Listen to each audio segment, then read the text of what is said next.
Road கோடு இழிச்ச மாதிரி இருக்குது. மழை கொஞ்சம் பெஞ்சிச்சு நின்றுச்சு. இந்த ரோடு 2-3 நாள் மழையினால் க்ளோஸ்டு. அதாவது அந்த பாலம் கட்டிகிட்டு இருக்கிறது தண்ணி நிறையா போகிறதுனால நிறையா பேர் வரல.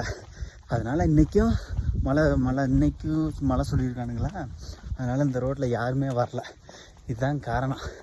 விஷயம் தெரிஞ்சவன் லோக்கல் கை அவனுங்க மட்டும்தான் வர்றானுங்க. 1-2 வண்டி ஸ்ட்ரைட்டாக இருக்குது, சூப்பராக இருக்குது. நம்ம அந்த டியர் காமரேட்டில் பிஸ்கிட்னு சொல்லி உட்காந்து விஜய் தேவரண்டா ஒரு போஸ்ட் இருக்கும்ல, அந்த வீடியோலாம் நான் பார்த்துட்டு ஐயோ யாருமே இல்லை இருக்கு.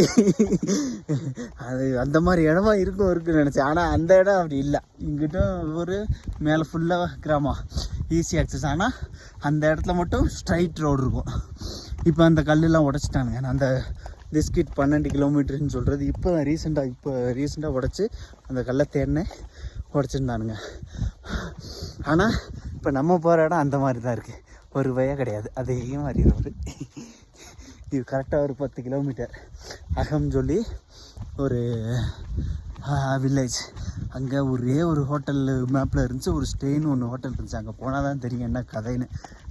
காலையில் நல்லா சாப்பிட்டேன். இப்போ இந்த ப்ரோ ஒர்க்கர்ஸ் கொடுத்த சாப்பாடு சாப்பிட்டேன்.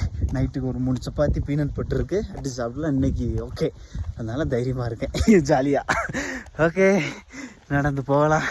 யாரும் இல்லை, நல்லா ஜாலியாக இருக்குது. மழை வேறு புண்ணுன்னு பேஞ்சிக்கிட்டு இருக்கு. இதோட நின்றா சரி. நிறையா பெஞ்சு கொஞ்சம் நனைஞ்சிட்டோம்னு வச்சுக்கோங்க, அப்புறம் கதையாகாது, மாட்டிக்கிட்டுருவோம். அதுவும் போல் நம்ம 3-4 மணிக்குள்ளே அங்கிட்ட அந்த கிராமத்தை ரீச் ஆகணும்னு நினைக்கிறேன். அதுக்கப்புறம் இன்றைக்கி ரொம்ப குளிர் ஆரம்பிச்சிடும். வெதரில் பார்த்தேன் நேற்று, இன்றைக்கி பயங்கரமான மழை சொல்லியிருந்தானுங்க. ஓகே, பயணிக்கலாம்.